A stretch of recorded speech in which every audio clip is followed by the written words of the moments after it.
All right, guys, welcome back to the Egoless Podcast. I'm trying to think of the word for it. When you've got a idol, like in the sports industry, but this guy is an idol in the business industry, and he was in the sports industry as well. I've got Jeff Dudan. He was featured on Undercover Boss. Got found out at the end, so it's kind of almost like a 2/3 Undercover Boss. He just recently sold Advana Clean, his storm restoration company that he started. And now he is out franchising the world, helping people, and just adding tremendous amount of value. Jeff, thanks for being on the podcast today. Oh, Jake, I'm so excited to be here with you. The time we've spent together, man, you light me up.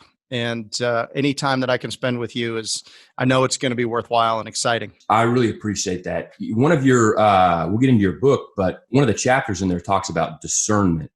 And I think that there's people who are supposed to be in your life, people that you look up to. And for me, it's like, if you can find somebody who has the values and who has the energy and things that you like, you need to do what you can to be a part of that person's life. Not that you want anything, but to be able to connect and bring value. And so that's what I've seen when I've seen, the value and things that you've done. I'm like, man, I got to be Jeff's friend. Well, thank you for that. And I value the relationship, and, discernment is, it's really about making well-informed decisions. It's about wisdom. It's about taking life experiences and intentionally curating them so that you can, over time, make better decisions. Life's about probabilities, and your batting average over time in the decisions that you make, how you spend your time, who you engage with, they really create our lives. And I've come to think of late that somebody shared this with me, that our lives are an illusion. The lives that we live today are based on everything that we've done in the past. And if we wanted to change our illusion in the future, we could make a different decision today and change everything about our lives tomorrow. But we don't. Many people just look at the path that they're on and they make small, slight variations in what they're going to do in the future. And, the thinking about the freeing thinking about your life being an illusion is the fact that you can erase it today, and you can take anything that's unhealthy out of it. You can take anything that's not getting you where you need to be, and you can create a new future for yourself tomorrow by just deciding. People always want to see the end. Like, right, we're looking at, I'm watching Undercover Boss, and I'm watching where you're at now. That's all we see. But we don't see all the hard work and things that really went into, who you are today. What do you think? Why do you think people really don't decide to change when they have the ability and the resources out there? So we all have a blueprint in our life that is made up of how we grew up, who our parents were, who was in our life, some nature, some nurture.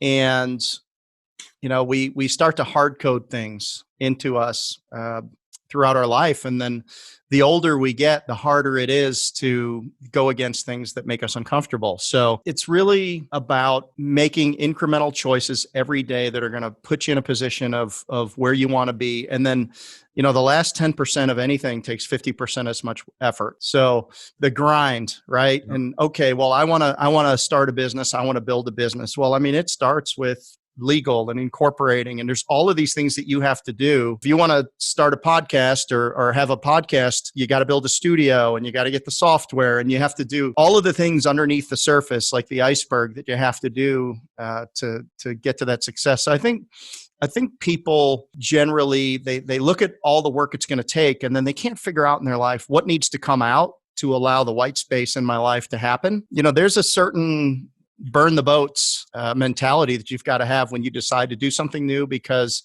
something has to come out. You've got to say no to something and in favor of something else. And a lot of times we're conditioned to say, just keep doing what you're doing and continue on, maybe change your path 5% or 10%. But I like to say nothing great happens until somebody makes a bold declaration or speaks a powerful future into existence. It's really about saying, wow, man, what is possible if money and time and energy and connections were no object? Like what is possible inside of that? And that's the first step in powerful thinking. Yep. Is thinking about what's possible. That's why I love what you're doing. Because at the end of the day, you can only become only become so successful. And what I mean by that is you can only spend so much money. There's only a limited amount of money that you can really spend. So it's like, okay, if it's not about the money, now, for me, it's like, how much money should you make? As much as you possibly can. But at the end of the day, it's fulfilling people's lives. Because I go back to when I was starting my very first business, it was a very taboo subject. So for me, it's like I wanted to be successful, but I didn't feel like I was a business person. I wasn't and I think this is kind of the word for it, not somebody who deserved it. Which I think, just like you're talking about that blueprint for life, coming from a family that didn't make any money, I didn't feel like I was that, white collar, because I didn't go to college. I didn't feel like I was cut out and I didn't deserve to be successful in business. Now, of course, I had to keep changing my thinking. But what would you say to somebody out there who maybe feels that way, that they want to be successful, but they don't feel like they deserve it? So I think you have to start with defining what is success for you. Earl Nightingale has an incredible 28-minute video on YouTube called The Strangest Secret. And I don't know if you've ever listened to it. It must be from the 50s or the 60s. And it's still out there today and it gets a lot of views. But his basis was that success is doing exactly what you decide you want to do. And if that's being the best school teacher, or if that's being the best business person, or if that's being the best coach, it's really you define what is successful for you based on what you're passionate about and what lights you up. Now, money plays into the equation because, well, number one, it's a scorecard. So if you're in business and you're going to keep score to how much are you winning, Yep. Money is, at the end of the day, it's a measure of that. And the other thing that money can do, it can give you freedom. It can give you freedom to do exactly what you want to be doing. Now, if you want to teach or coach or do some of these other things that aren't necessarily, for-profit businesses, then you're doing exactly what you want to be doing. So by virtue of that, you're being successful. And, I think success, the best definition of success for me is doing exactly what you want to be doing. And then it's what you leave behind. If you're pouring into people and you've spent 30 years as a coach or a teacher, and children come back to you and say, you said this, you took me out of class and you said this to me and it made an impact in my life, then you have had a successful life by your own definition and your own choice. What money can do is it can give you the freedom to do more of what lights you up. And I've tried it both ways, life with and without. And candidly, I prefer it with. Yeah. They say money doesn't make you happy, but everybody wants to find out for themselves. That's exactly right. Because I love what you just said right there is, whatever you decide to do, right? Because I think that comparison is the thief of joy. So it's like, if you decided that's what you wanted to do, like, don't be looking out on, that the grass is greener on the other side, or, hey, this person is making this or this or this. Like, hey, that's what you decided to do. And no, I love that, because I think what the influx of, social media and things, that there's even to entrepreneurs, right? You gotta, you're not a successful entrepreneur if you're not driving around in a Lamborghini or Ferrari and, taking constant vacations. But that, it's so funny, is that image is pushed out there by people who aren't actually doing anything, right? Even on Twitter, I've seen something like 60% of all accounts are bots, right? Out there pushing an agenda. Going back to what you said, is like, what did you decide? I think that so many people are not taking ownership. It's like, what did you decide to do? It's like, I feel like we're living in a life. It's like, well, what did somebody else decide for me? Yeah, I like your comment. Comparison is the thief of joy. Is that what you said? Thief of joy. I have another soundbite, and I came up with this just in a conversation. And I said that envy is the enemy of enlightenment. Ooh, I like that. The alliteration's good, but the point is better. Anytime, and we all get caught up in this, and you talk about the trappings of what people perceive as success.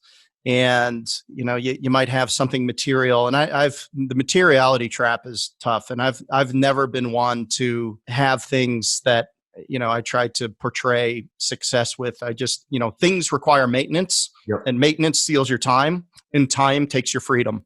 Competition is a healthy thing. It's what our economic system is built on, and competing using motivation. Fear is motivation.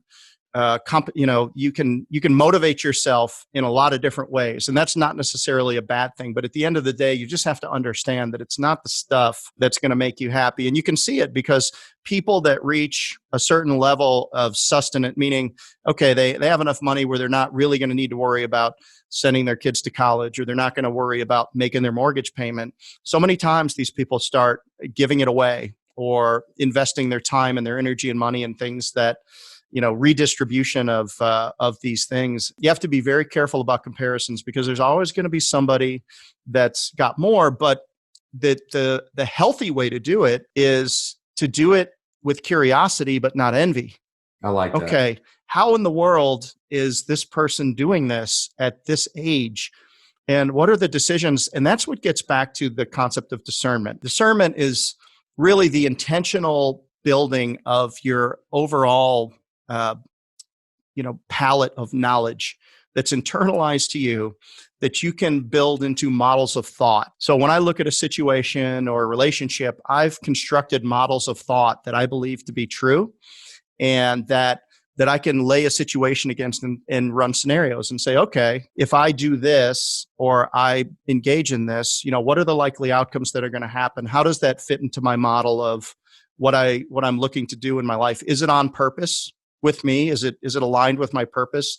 Is it something that there's going to be a benefit? If your purpose is transformational leadership or inspirational change or whatever it is if you're doing something that is on purpose for you, then you are generally going to be on the right track. So when I look at other people, what I look at them is I don't look at them and be envious. I look at them with a curious eye and say, how did they do what they do? What could I internalize? How can I shape my models of thinking based on what they've learned through their experiences in their life? And it's a very healthy way to go through life because you never feel less, right?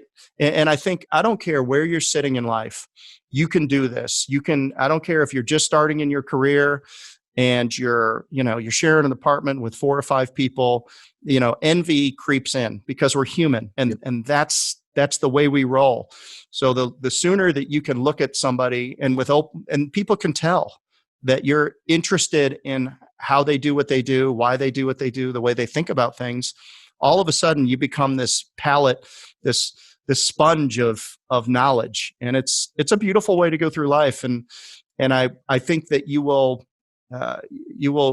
get more of what you're looking for, whatever that is for you, if you go at it wide eyes open with an open heart. Right now, we're in pretty much one of the greatest times in history. I know that there's a lot of crazy stuff going on, with the coronavirus and all this stuff. When you got Jimmy Buffett, right? So Jimmy Buffett back then, they're still playing the exact same songs that they were back then, and that's okay. People love it, right? If you put out one or 2 or 3 good songs back in the day, you were a legend forever. Nowadays, because of the amount of songs and the amount of things coming out, you can't just put out 3 songs and be a legend. I think it's almost impossible to become a legend now in the music industry because there's so much stuff all the time. People aren't listening to the same song for 1, 2, 3, 4 months. They're listening to it for a couple days, and then they're on to the next one. So the times right now are getting so much faster and faster and faster because of the amount of resources, because it's easier to do. So for me, going into the construction industry or going into the insurance industry, I had resources available to me, which was the internet, right? I could get on the internet. Back in 1992, when you were driving through Hurricane Andrew, you didn't have the internet. So walk me through that time when you're first starting, because I'm watching that, I'm looking at Hurricane. That was devastating.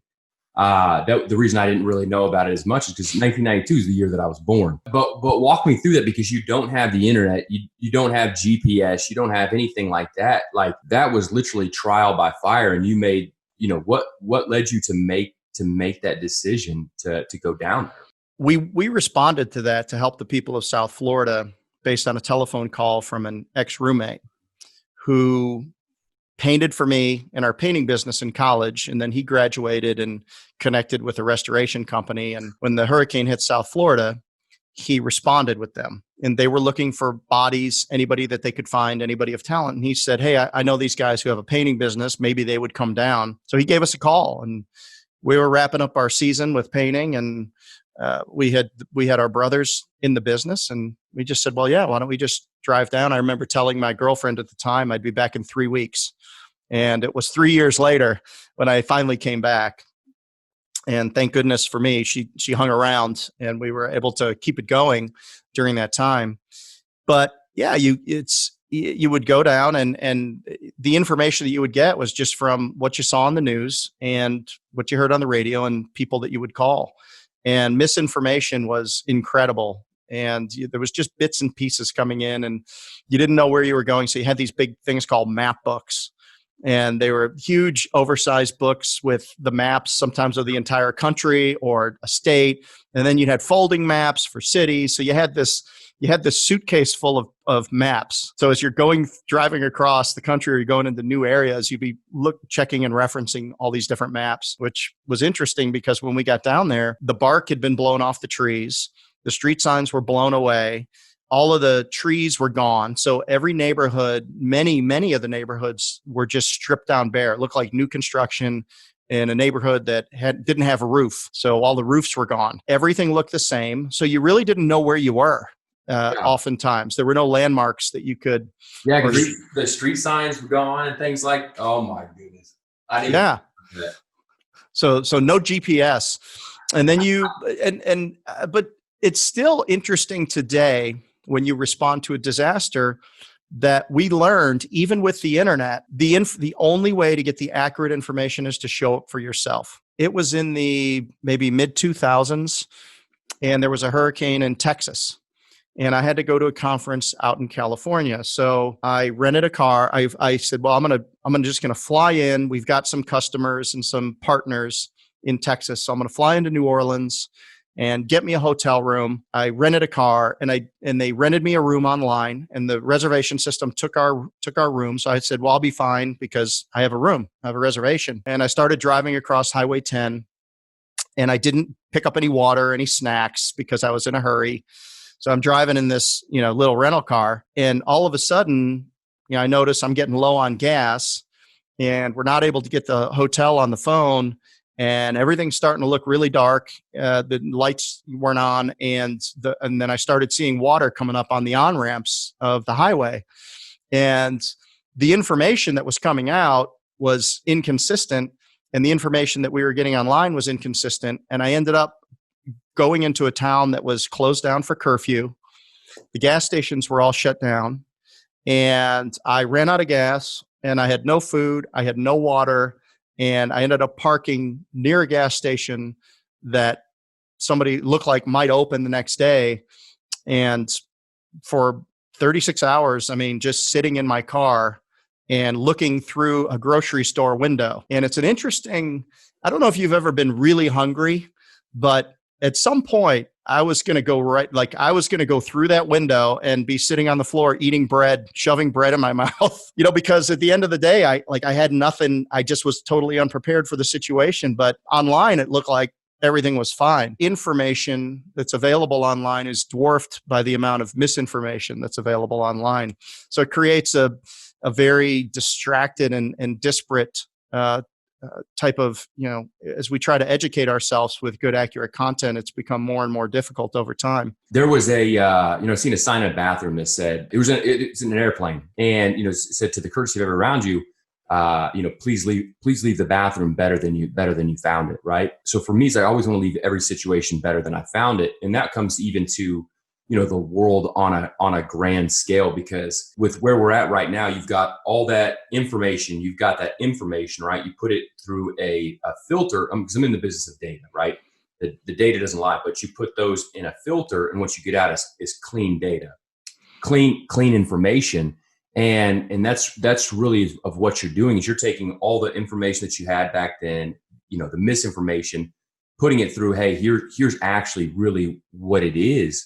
And that's what I love about what you're doing, is because so many people can learn 10 times faster than you were able to back then, because of what, because of the data that's available, because you're able to go through and take all that stuff and say, hey, here's what it actually is.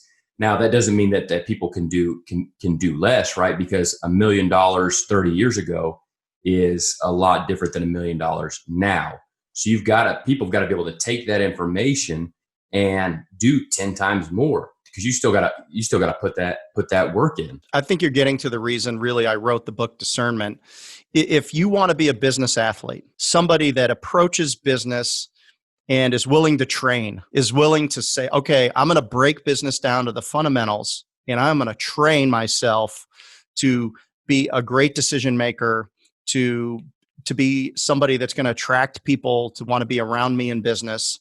The question is, what do I focus on? If I want to have a great life through better decisions, what are the building blocks? What are the buckets that I need to get into? What are the schools of thought? Because you're right. Everybody's out there saying, do this, or this is the shortcut, or so I just wanted to share with the world my view of things fundamentally that you need to be collecting as you go through your journey in life, that are going to inform your decision making and inform your thinking and give you a chance to really be a great business person, whatever it is you want to do, be a great leader, be able to create a powerful future, and then be able to attract people to join you inside of that. And so that you can build a dream and a vision that's big enough for other people's dreams and visions to live inside of it. Now, going through when I'm watching your story on Undercover Boss, you talk about, during high school, you kind of really weren't serious about things, but in college you got serious. What made you get serious? I wish I could answer that better. I know that it was based in fear. I somehow and I don't think it was intentional, I wanted a better, different. I always was very empathetic. I always really cared about people. I cared about what people thought, probably too much. But I wanted something better for myself. I wanted an adventure. And I don't know what led me to think that way. I've never been able to unpack that and figure it out. But I just always had a hand. I had two hands in my back that felt like you need to be pushing forward. I was fortunate to get around some coaches early in my life, a couple of basketball coaches and some other people that showed me a glimpse as to how to break anything down and work towards it. So I was very, very fortunate to have, when I was open, to have people pour into me. And of course, like any other kid, they probably couldn't tell that it was landing. And I think that's a lesson in life, is you don't know what's landing. You always have to be careful about what you're saying, because it's, somebody's always listening, and you might not know for decades the impact that you had on people.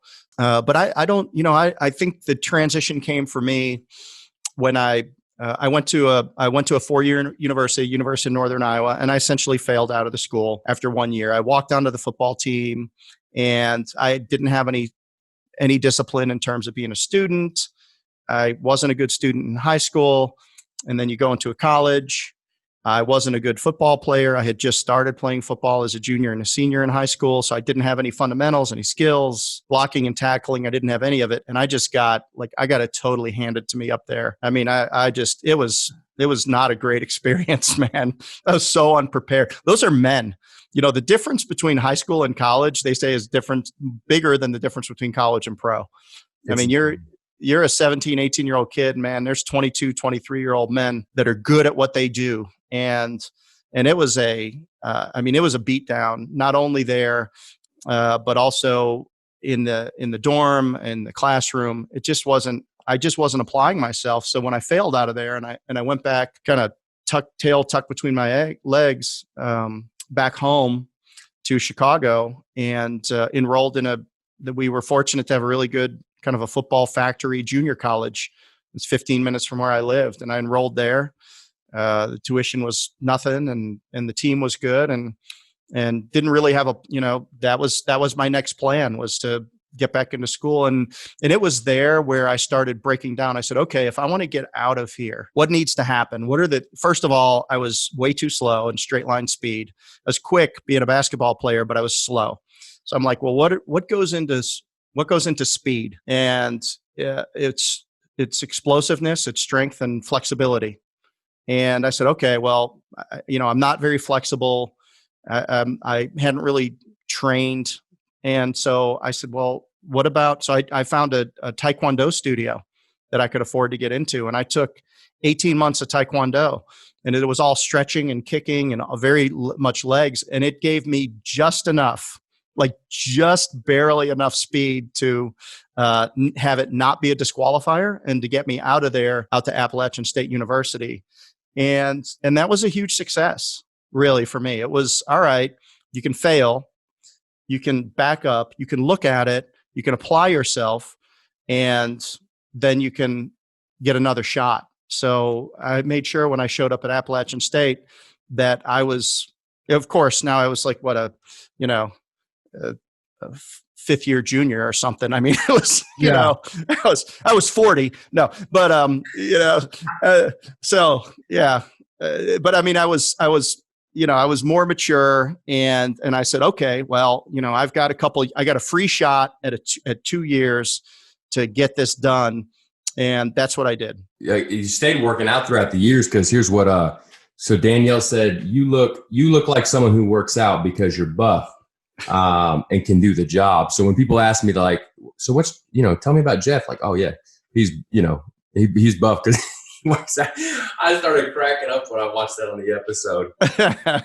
Danielle was amazing. Incredible staff. So before we get into my last question, one more thing I want to go back on, because that journey, as you're talking about, where you had, where you went to go take Taekwondo to be able to, to learn the flexibility, that was even before you had all the information of the internet. So you've got to try all these different things out. If we don't have history, right, we're bound to repeat ourselves. And that history of the things that you've gone through, there's a lot of people who will be able to correlate with your life and with your story and say, if I just follow what Jeff is saying, if I look at his life, I can take those things and I can take them even farther.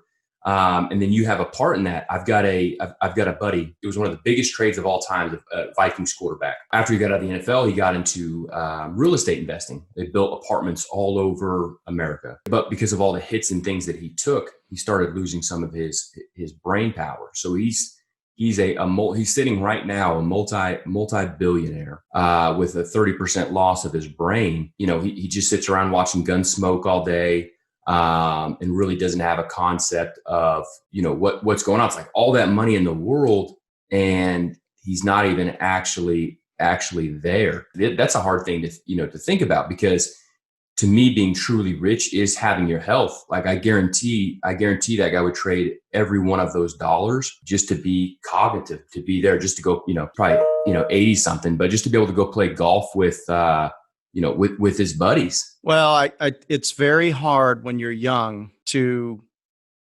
see the future, but the future informs the present, what matters the most.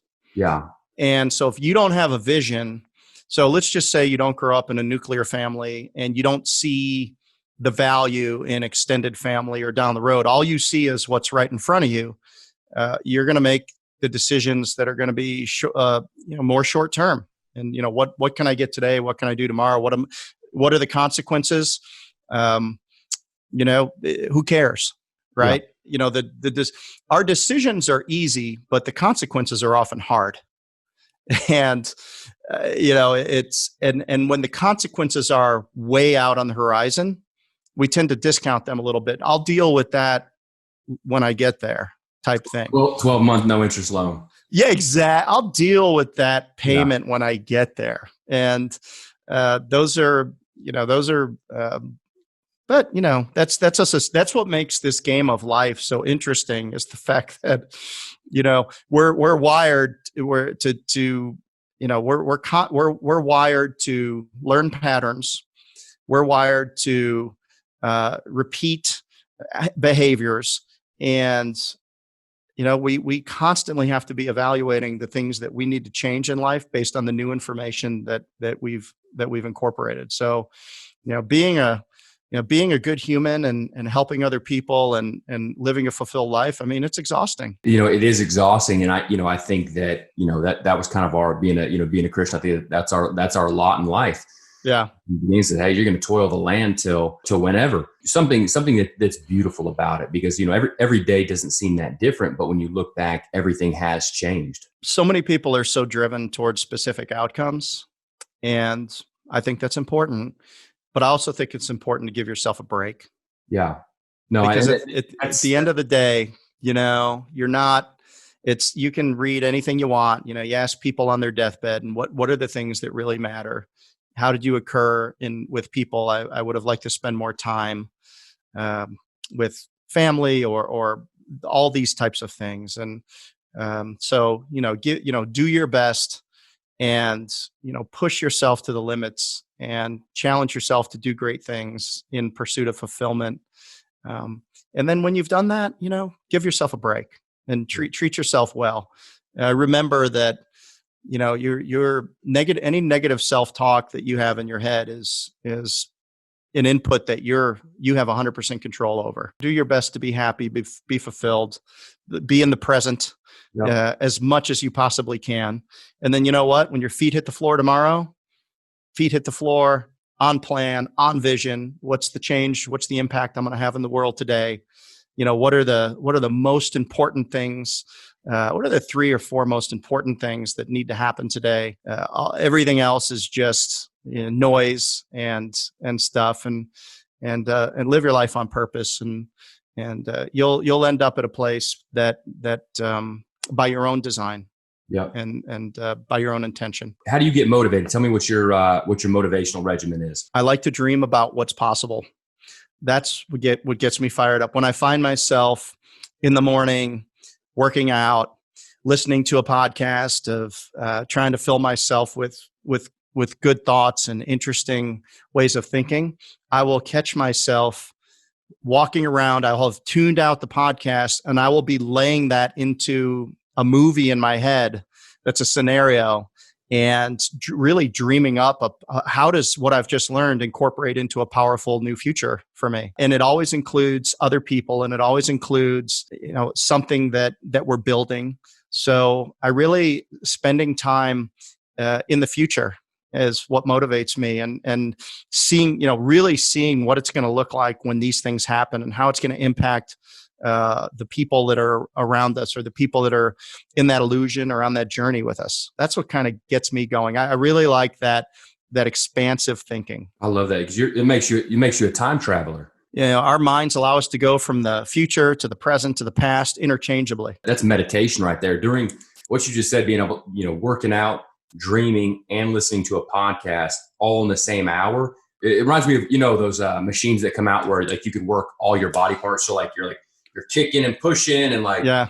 That's, those are kind of funny and silly, kind of like the one-man band, it's like playing all the instruments, but you really are hitting every single part of you that has to be growing, your mind, your spirit, and your body all in one. So I love that. So that's what I think one of the big things that people need to do, get out, work out, even if it's just 30 minutes on the treadmill, you could be dreaming and on the podcast all at the same time.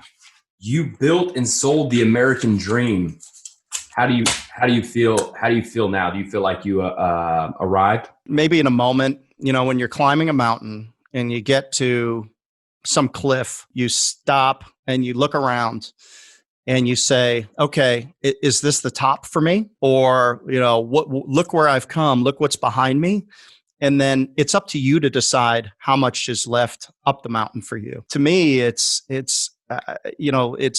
just this journey where I'm halfway there, or maybe I'm a little bit more than halfway there. And these things that happen along the way, whether it be transactions, when you're building businesses, you have to there's always a natural owner for a business. That's the first question I ask when somebody asks me to help them build a business is who is the customer? And then the second thing is who is the natural owner for this business? And businesses have different natural owners at different sizes. So if business is an infinite game and that it's infinite, then I think it would be very dangerous to sell a company and then just, jump off and say, now everything stops, because that would imply that was the destination or the outcome. But that's really not the it might be the outcome for you for that business, but now that business has a powerful new future with other people, and you have to continue on your journey. So I think it's a nice, when you look back, building a business over the years that we did, it wasn't 10 times harder than you thought it would be. It was probably 100 times harder. Yep. And we flirted with lawsuit or bankruptcy or cash flow problems 100 times over the course of that. And we've got to make something happen, or we got to collect this money, or, whatever it is. And you just, you take those on, and you jump in the ring and you go 3 rounds with that problem, and you have to win every fight to move on to the next challenge. Yep. And I talk with my son about it. We have one of the earlier buildings that we're selling, and, it's in an urban area. And it's like, yeah, I used to drive down here in the middle of the night, go into this place by myself, and come out the back door with the water wagon, go into an emergency flood, at 2 a.m. in this neighborhood. And I did that 100 times. And he just looked at me. He's like, dude, I don't think I would. And I'm just like, but we had to move on. We had to keep going. Yeah. When you're in the fight, forward is the way, and you maintain a sense of forwardness and in your life, and you always lean into it. So I think, it was a really, the destiny of that business is the right destiny, and but your destiny is different. It's not tied to any single entity. It's more about, like I said, the people that you meet, the conversations that you have, and what you leave behind in this world to hopefully make it a slightly better place than when you got here. At least whatever you touched. To me, it's like, the reoccurring theme is, what did you decide? Because I believe that when God created us, he said, I created you as gods of the world, to where it's like, hey, you can go out and decide, and really seeing ourselves empowered. Hey, it's like, whatever I decide, like that's going to be it. Like one of my sayings is that, I refuse to conceive to any other outcome besides that which I desire. Because it's like, at the end of the day, it might not work out the way that I want, but it's going to be the way that I plan. In the book, you talk about, you started off with partners, but eventually, ended up buying them out. And, what I loved about what you talked about there, you ended up paying, you paid a fair price, for the company, because a lot of times the people who got you there, to one place are not going to be the same people to take you where you're supposed to go. And I think that is a very, very hard and touchy subject, because that's, that could be for friends, that could be, for family, and for business partners. And I probably wasn't perfect, but how did you navigate that decision to be able to make the best? Because in your book Discernment, you talk about a lot of times when you're people just go off of the old rules, but a sports or an athlete business guy reads he reads this scenario. So walk me through that, because I think that there's a lot of people who have people in their life that got them to the point, but they can't keep those people in their life. But it has to be done. I believe that you should never burn any bridge. So how do you go about that? How would you go about, going saying, hey, here's where we're going. You're either with me or against me. Business Athlete 2.0 should include how to be a good partner. Early in my career, and it's, it wasn't like we were in a business together. It's like we were getting married. And everything felt emotional. Everything felt like this person's not pulling their weight. As you evolve as a business athlete, learning to be a good partner is an advanced skill. And if you look at really some of the most successful business people on the planet, I don't care if you watch Shark Tank or these guys or any of them, they're in partnerships, hundreds of partnerships, dozens of partnerships, and they know how to be a good partner and how to bring value. Somebody wrapped up in themselves makes a very small package. As you extend your business skills, and you kind of spread your wings as a business owner, learning to be a good partner and learning to look at a business objectively and learning how to, good agreements up front, head off bad disagreements down the road. these are the types of advanced skills that good business people learn to do. And it took me a long time. It took me being a bad partner for a long time to learn how to be a good partner, because you can deal with things like immediately. So when I looked at buying out my last partner there, it was a situation where I wanted to be super fair. I knew what was best. I think I knew what was best for him. I thought I knew what was best for the company.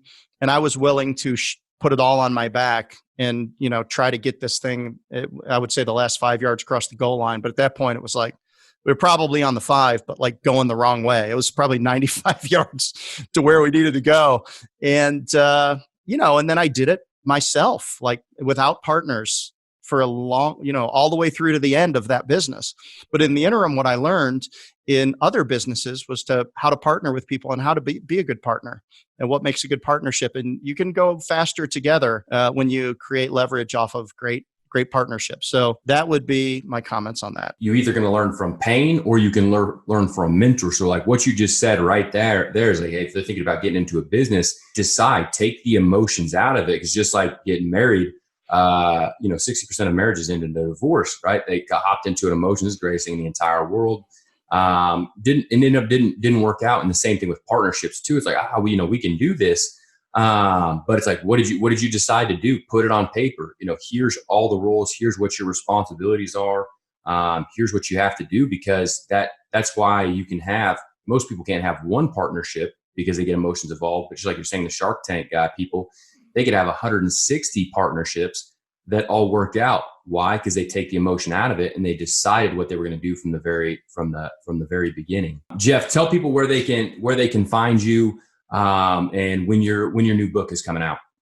Right. So my new book is coming out the 3rd week of August. It is Discernment, the Business Athlete's Regimen for a Great Life Through Better Decisions. You can find me on jeffdudan.com or email me at jeff@dudan.me. Look me up on LinkedIn, Instagram, Twitter. I'm on all those places. Real easy to find.